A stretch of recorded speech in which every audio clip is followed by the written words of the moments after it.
গভীর রাতে সেহরির জন্য ওঠার কারণে ঘুমের ব্যাঘাত হয় অনেকেরই। সঠিক সময়ে ঘুম না আসা, বারবার ঘুম ভেঙে যাওয়া, ঘুম কম হওয়া সহ নানা সমস্যায় ভোগেন রোজাদাররা।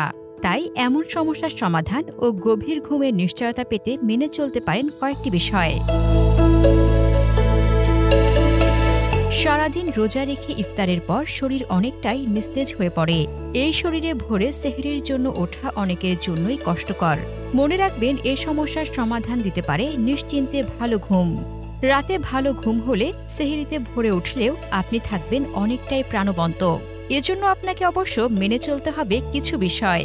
ঘুমের সময় পার হয়ে গেলে কিছুতেই ঘুম আসতে চায় না। তাই রমজানের এ সময়টায় তারাবির নামাজের আগে রাতের খাবার খেয়ে নিন। ২০ মিনিট বিশ্রাম নিয়ে তারাবির নামাজ পড়ে ফেলুন। এর পরপরই ঘুমিয়ে পড়ার চেষ্টা করুন। দেরি করে ঘুমাতে গেলে ভোরে ওঠা বেশ কঠিন। এতে শরীরেও বেশ খারাপ প্রভাব পড়ে। তাই ভালো বা গভীর ঘুমের জন্য প্রথমেই ভালো ঘর পছন্দ করুন। ডায়েট লিস্টে এমন সব খাবার প্রাধান্য দিন যেগুলো ঘুমের জন্য ভালো।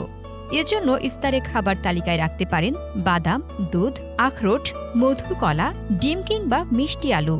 পাশাপাশি অনিদ্রা দূর করতে প্রতিদিন অন্তত ৩০ মিনিট ব্যায়াম বা হাঁটার অভ্যাস গড়ে তুলুন।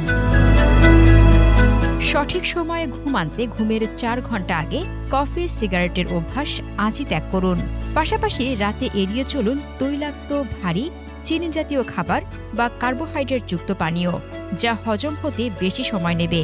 সবসময় চেষ্টা করুন ঘুমাতে যাওয়ার অন্তত ৩ ঘন্টা আগে রাতের খাবার গ্রহণ করার।